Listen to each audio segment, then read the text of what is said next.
ao anatin'ny tontolon'ny politika sy diplomasia any moa tsy mankasitraka ny fitondran-tenany Masivo Frantsay Andriamatoa François Golblatt Andriamatoa Ndrenazona Andrimanampy fantatra amin'ny anarana koa hoe Satrobory filohany antoko AMF3FM nanome ny heviny mikasika ny toetra raha-pirenena ihany koa moa ity mpanao politika ity fanazavana eo ambony fandraisam-peo an'ny Lova Ramanantsoa sy Christian Rakotondramanga. Zavatra lehibe mampisarika ny sainy malagasy dia ny fihetsika ity ambassadeur frantsay ity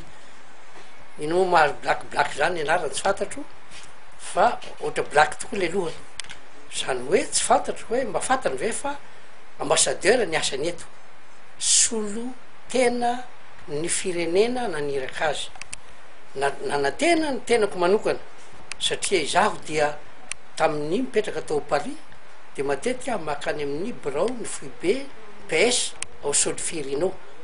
ary nanatena afa niova tanteraka ny zavatra iseho taorina nandehana ny yahy président teo aloha Sarkozy zay nanana ny ambassadeur nilazaloza teto iny kanefa teo zavatra hafa ndray no nataony le rangaty toatra zavatra mifanohitra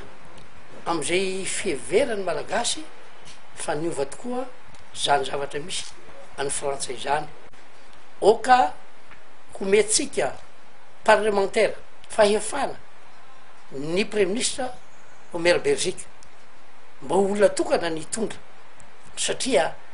mahatsapa koa fa manodidina ny Andry Rajoelina dia tsy maintsy mba manao calcul politique hoe ahoana ny toerana misy ary raha mba misy manam-pikasana azy zareo toetrao misy roa na telo ilatsaka dia zavatra lehibe indrindra amiko de ny hoe avoleo tanteraka io fifidianana io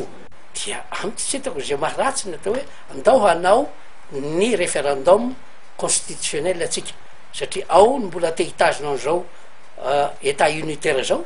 ary misy koa mba mahatsapa fa tsara koa ny état fédéral zay nampandroso ny États-Unis